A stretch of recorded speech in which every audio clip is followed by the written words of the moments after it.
Alors que les Israélites commençaient leur voyage, Dieu commença à partager avec eux la seconde phase de son plan rédempteur. Dieu les amena à la mer Rouge, il les conduisit à travers la mer Rouge, et non pas autour de la mer.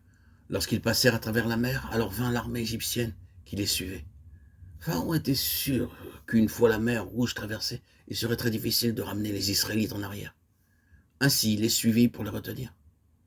Quoique ces étapes, la rédemption et la séparation, furent des étapes distinctes pour la délivrance d'Israël, elles sont simultanées dans la vie du croyant. Satan est tellement outré de voir un croyant aller de l'avant pour goûter les possessions de Christ. Les Égyptiens entrèrent dans la mer Rouge, et là, nous voyons comment ils périrent.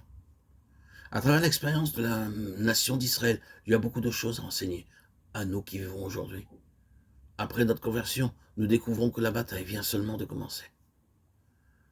Oh frère, je ne veux pas que vous ignoriez que nos pères ont tous été sous la nuée, qu'ils ont tous passé au travers de la mer, qu'ils ont tous été baptisés en Moïse dans la nuée et dans la mer. 1 Corinthiens 10, 1, 2. C'était leur baptême en Moïse. Lorsqu'ils entrèrent dans les eaux, ils tournèrent le dos à Pharaon, déclarant ainsi qu'il ne lui appartenait plus. Leur visage était tourné vers Moïse, témoignant qu'ils se plaçaient sous l'autorité et la conduite exclusive de Moïse. C'est exactement ce que nous faisons lorsque nous entrons dans les eaux du baptême. Le pas qui suit la rédemption est l'obéissance aux eaux du baptême. Par le baptême, nous attestons au monde que nous tournons le dos à Satan et au monde et que nous sommes baptisés en Christ.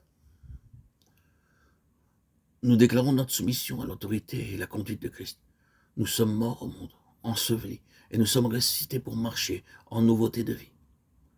C'est pourquoi le baptême devient un pas important dans la vie d'un croyant. Tandis que nous faisons ce pas, Pharaon, enragé, nous poursuit avec son armée pour nous défaire. Mais seulement avec une fausse prétention.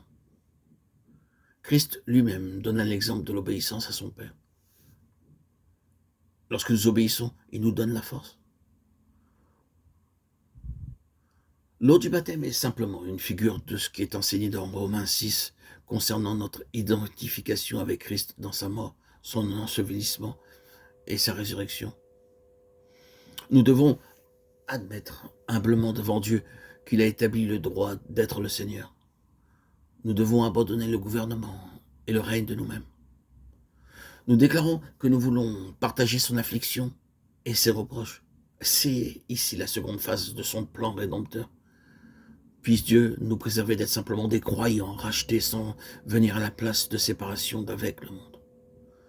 Lorsque nous venons à la place d'un absolu renoncement, seulement alors nous connaissons sa plénitude.